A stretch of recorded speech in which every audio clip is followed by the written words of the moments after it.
Per usual, everything on this channel is for educational purposes only and is not intended as financial advice. It is Monday, Macro Monday time. Have a great one for you today. Let's start with the usual CoinShares institutional crypto flows. We've got the 6th consecutive week of positive flows. Great follow through from the previous week, 261 million. ETH finally catching a little bit of a break on the flow side of things. Most of this coming through ProShares, Bitcoin getting the massive lion's share of the flows. Some coming into short Bitcoin as well and breaking it down by country, United States, Germany, and Switzerland. So it certainly does feel like US investors are preparing for positive BlackRock news and or ready to get ahead of that news one way or another here. And we're seeing that spill through in price. We still have some other side things to deal with, like, FTX wrapping up what it's going to do with all of its funds. Interestingly enough, Mt. Gox still hasn't distributed their coins. I don't know what the heck they're waiting for. We had thought initially, based on the wording of the latest document, that the Gox coins would start to get trickled out this quarter, but I haven't seen anything on that. So FTX has a bunch, and this is again why whales are bad. Sorry, Michael Saylor. You can say what you want about him or his company, but eventually, much like an ETF, this will turn around and bite us, okay? Here's a dark thought. What happens when Michael Saylor gets removed? What happens when Michael Saylor dies? Is the next person going to have the conviction that Saylor has, or are we going to deal with Saylor selling instead of Saylor buying, right? Now hopefully the market's bigger at that time. We're dealing with OTC, whatever, yada, yada. You can hand wave it and say it's fine, right? But I can guarantee you those sales will make news and will make headlines and will affect investor sentiment. So it feels good going up, just like DeFi. Ask DeFi how great it felt to lock in all those coins and all that money. TVL, isn't this great, right? How did it feel on the way down? Not great. So yeah, I don't like whales as a rule. Anyway, GBTC though looks pretty good. Still headed in its upward trajectory for what is likely somewhere in the 30s as far as the weekly cloud. The question I have for my own GBTC position is, how high does this go on positive ETF news? Not that it's positive news for GBTC as a product, because it is not. Grayscale will win. Their fees will be lower. And if GBTC actually converts, I'm guessing individuals in this product who've been locked in for years will remove their coins and or sell. Again, another great example of why whales are bad. Concentration generally leads to tears at some point in time. So we have to dodge that on the Bitcoin side of things. But in the moment, looks okay. Coins are still locked. Everybody's happy. Best case for Bitcoin as an asset would be these coins just stay locked, right? Much like like Mt. Gox. Just keep them locked. Worst case for GBTC holders, obviously, is that their coins are locked forever or whatever, right? You're just bleeding that 2% fee per year. ETH also looks bullish. Looks like it's ready for highs. Looks like it wants to test the gap from 17 to 19, discount shrinking 20%. I think the GBTC discount is around 12%.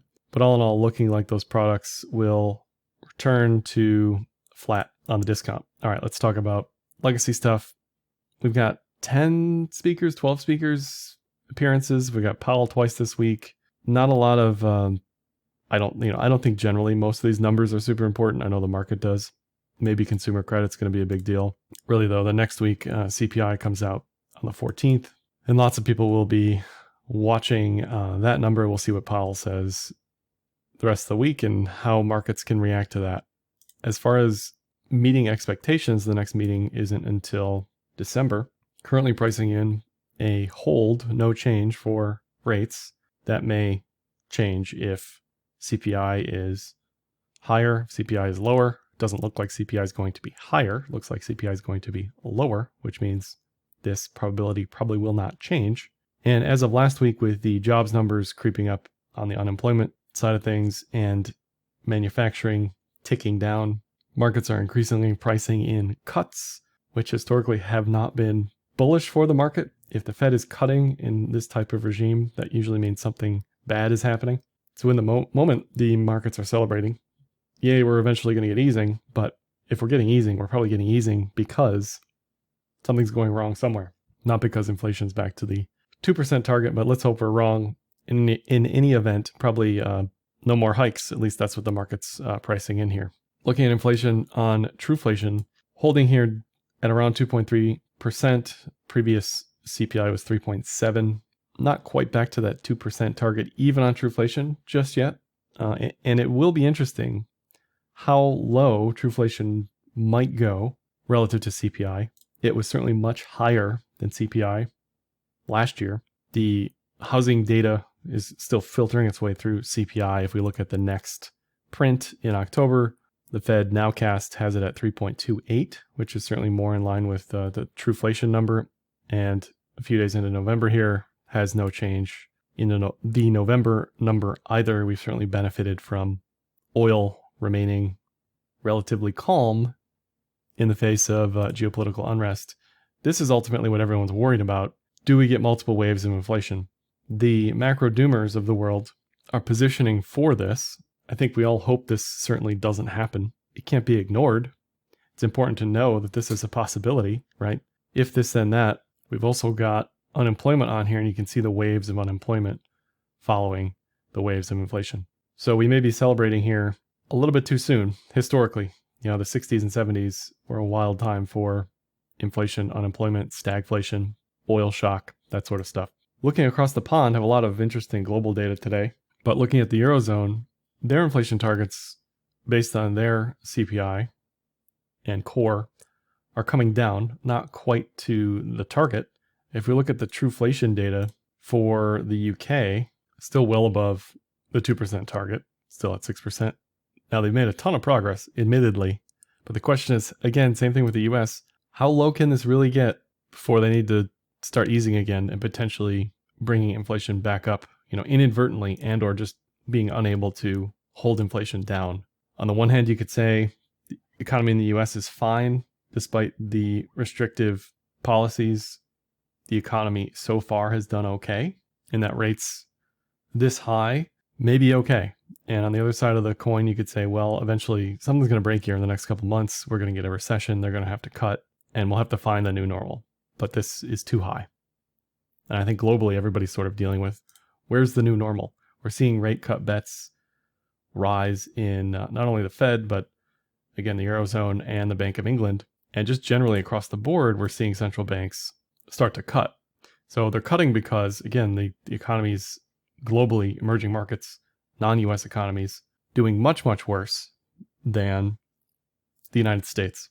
So of all countries in the world, the United States will probably be the last to cut relative to everyone else, which means DXY will probably remain stronger longer than other global currencies.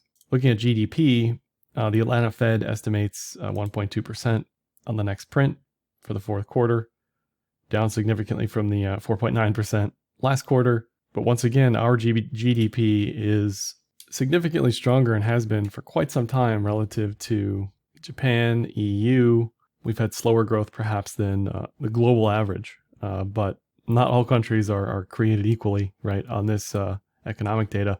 Then if we look at ISM, this is something that the markets were celebrating last week because, again, this means the Fed's restrictive policies are probably close to an end if manufacturing is weak, and the markets can celebrate that in the near term. But again, when cuts happen, it's usually not for good reason. Job losses also ticked up last week, and there's been a lot of talk of, how early can we call this with leading indicators? Can we turn on some sort of moving averages? There's certain rules for a 3-month moving average of inflation ticking above X% level. We're not quite there yet, but we're getting close.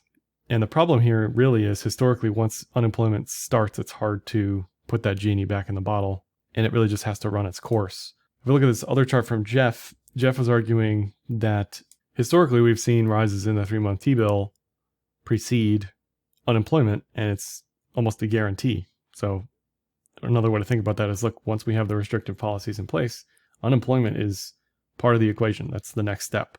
And that would certainly make a lot of sense. That's what a lot of people are already expecting. As the cost of capital goes up, as the risk-free rate goes up, we see pullbacks in credit, pullbacks across the board. In many sectors, we're seeing demand potentially wane here in the US and EU based on earnings calls. A great graph from Bloomberg showing weak demand mentions during earnings calls spiking here, which makes sense as the consumer just gets tapped out.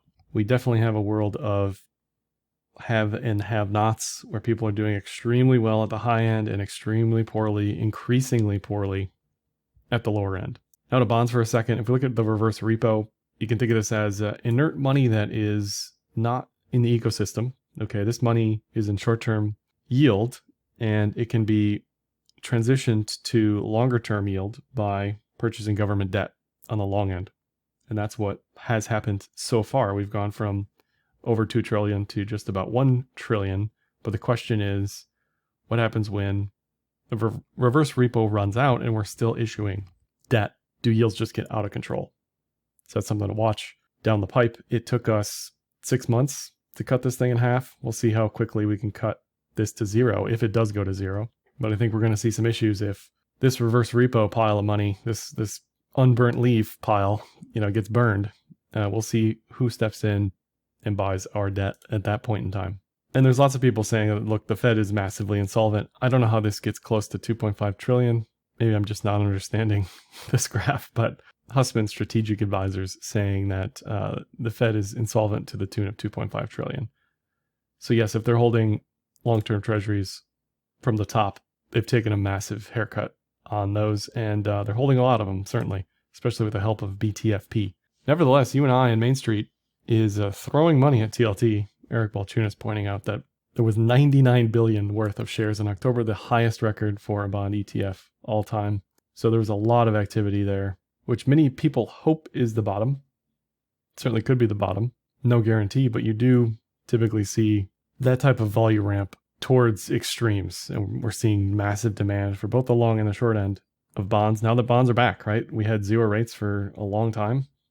And not only does that prevent you from seeking bonds, but it keeps you into risk, because the question becomes, where do you put the profits of any position, right? Gold, cash, some other non-yielding commodity instrument, diversify, right? What do you do if there's NERP or ZERP? What do you do, right? Now, though, there is an option, and that's long or short bonds, either through ETFs or money markets or some other measure. Joseph Wing pointing out that, look, don't celebrate too soon. Again, the market's sort of getting ahead of itself on the TLT side. We're still going to be issuing a massive amount of debt. Private demand for that is weak, and it's just you and I buying because the Fed ain't buying. The Fed is in QT mode, at least in the interim, until they decide enough's enough and start buying and turn on QE once again. As he says here, the rising share of bills is helpful to short-term issuance, but it's not enough. So unless we get our debt issuance down, which we probably won't, then we're going to be in real trouble. And here's a graph showing the federal interest payments, and this is going to people like Warren Buffett, who are getting magnificently wealthy doing nothing, just holding cash and buying bonds. And this graph will slowly continue to increase because we really can't seem to reel in our spending, so our interest payments are just going to continue to increase. So that's enough doomerism for the United States. How's it going around the world? Well, Japan announced a stimulus in the face of an unpopular political regime, also in the face of inflation that they can't get a hold of. And I don't know which economics textbooks they're reading, but look to what happened here and globally in 2020, and you'll see what happens when we try to stimulate the economy with money printing. We just get more inflation, right? So I wish them luck.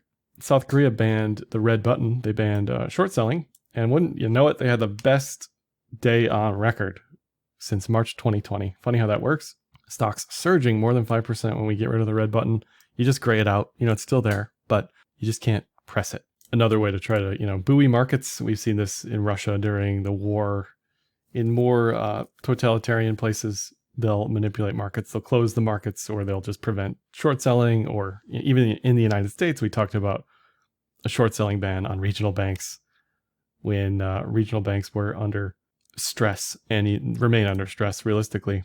Let's look at China. Well, they're talking about massive fiscal stimulus effectively as well, with infrastructure spending and sovereign debt.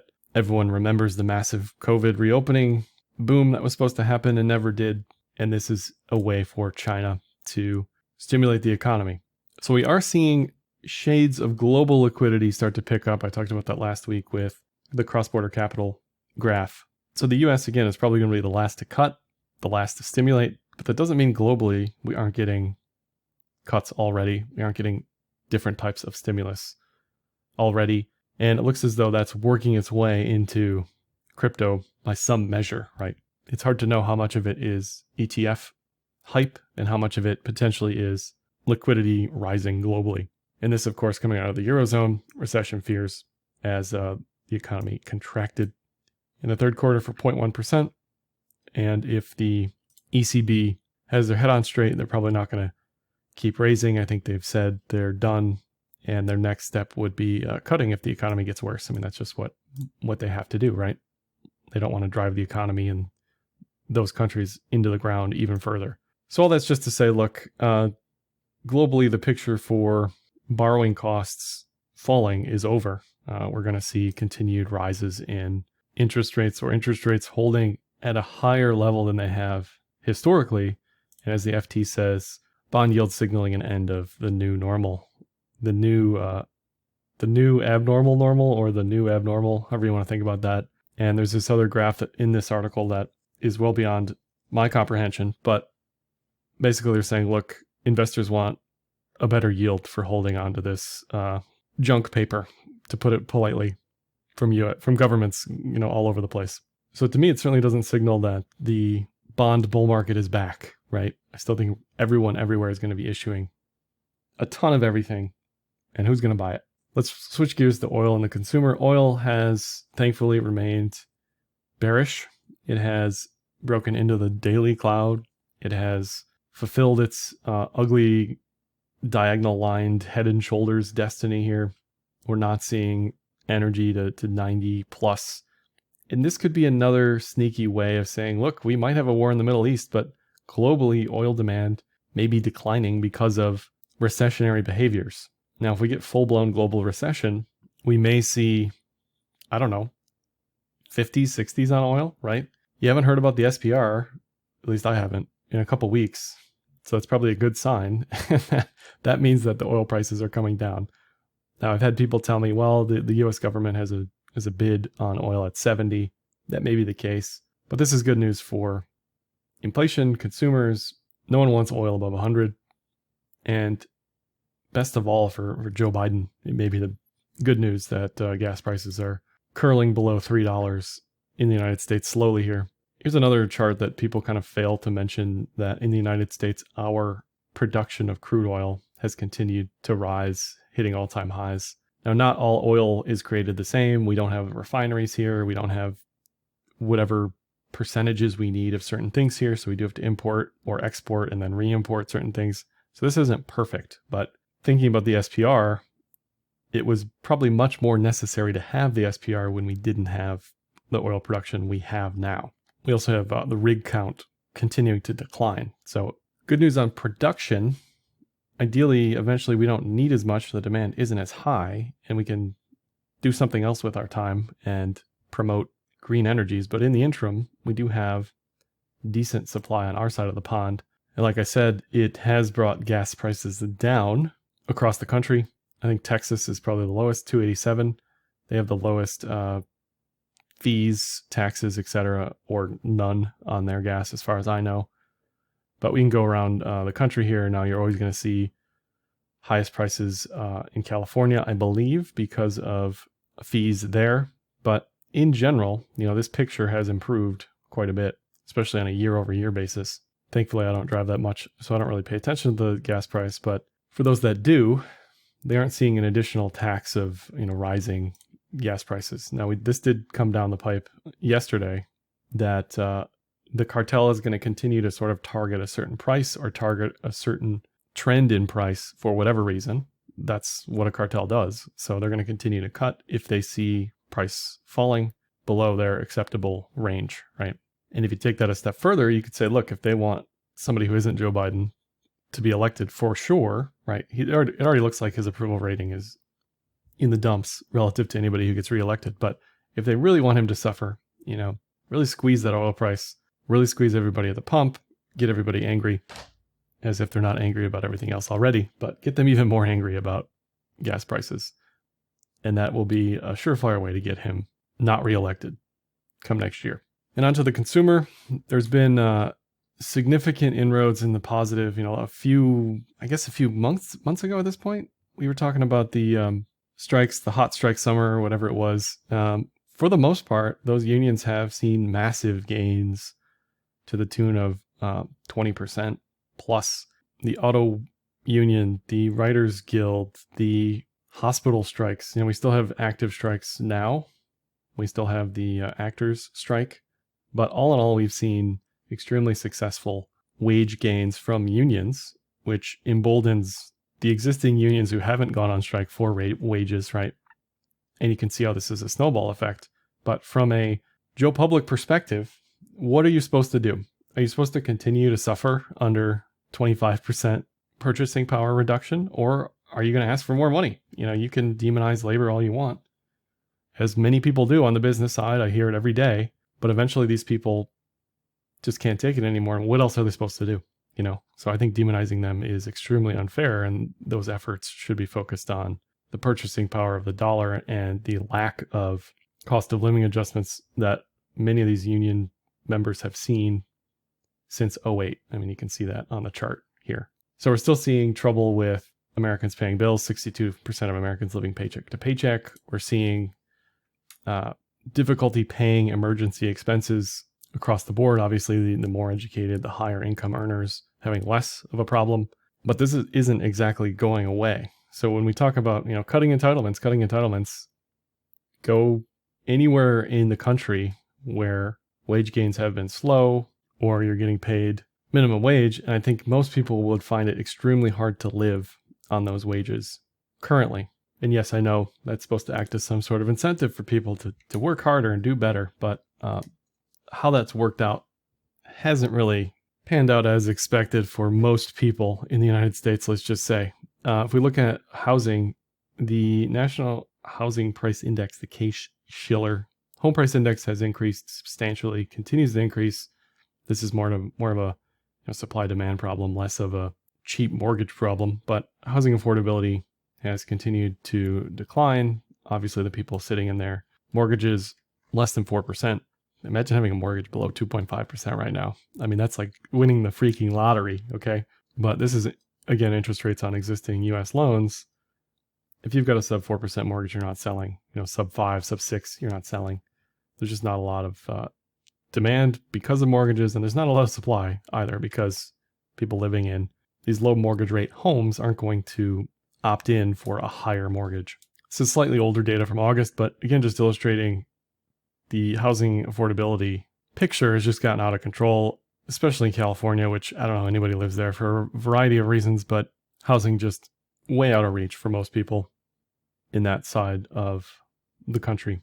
And that has led to the share of multi-generational households continuing to rise. Again, I think this is old data, something always to make note of when you're looking at any data point. What is the date on this? When was this study done? I think this Axios article is arguing that this is a good thing, that we're going to continue to see more of this because boomers are aging and we're seeing kids move in with their parents, stuff like that. But this is probably going to continue to increase if the younger generation cannot afford a home. They have no choice. It's either you're homeless or you live with your parents, right? Or you move to some other region in the country that is cheaper or is better circumstance for your income, that sort of thing. And unsurprisingly, the most expensive places in the country to the left of the continental divide have the higher share of multi-generational households. It's also a cultural thing, so that's worth noting and important. Anyway, it's probably on the rise and going to continue to rise because housing is just crazy. And here's a quick look at commercial real estate in the United States relative to other global cities. And you can see in the United States, it is a much bigger problem. So if this is just Europe, not global cities, but in any event, if there's any country that's going to see commercial real estate issues, it's going to be the United States based on the drawdowns commercial real estate is seeing across the major U.S. cities. And then one last anecdote for the consumer. Again, I don't know how people are affording 10% interest rates on new cars or new car prices. Unlike bonds, where yields have gone up, prices go down, right? On the consumer loan side of things, prices have gone up and yields or rates, have gone up, right? Houses, prices, and mortgage rates have gone up. cars prices and loans have gone up. And so that just pushes the affordability window out for most people out of reach. All right, let's round it up with some TA real quick. DXY continues to look weak, continues to likely eventually probably move to 103 on the cloud here. If I'm just trading this, not knowing anything else, I'm not bullish on DXY here. This looks like it's ready for a bearish TK cross. It's ready to bounce around probably in the cloud, maybe at this yearly pivot. Previous support was around 104.5, something like that. And that's all good news for crypto. It's good news for equities, that sort of thing. We don't want a strong dollar for Bitcoin or US stonks. And we're seeing continued outcries for, at least I'm hearing, Japan, buy Europe. Everything's out of whack here and everything's super expensive in the United States relative to EM or relative to the Eurozone. I don't quite buy that those recoveries are going to be better than ours. So I'm avoiding that personally. But if you're looking at metrics like this, I can see that argument where, yes, maybe it is smarter to buy Brazil or South America or some other emerging market just based on kind of how overbought we are in the bands here relative to those regions. Looking at the S&P in the cloud above the 200, neutral overall. There is a larger potentially cup and handle type chart at play here. Ultimately though, I like the cloud play the best. If this is back above the cloud, then maybe you start to rotate out of treasuries a little bit and hope for a cup and handle, hope for stimulus, hope for the Fed cutting, but the economy not falling apart.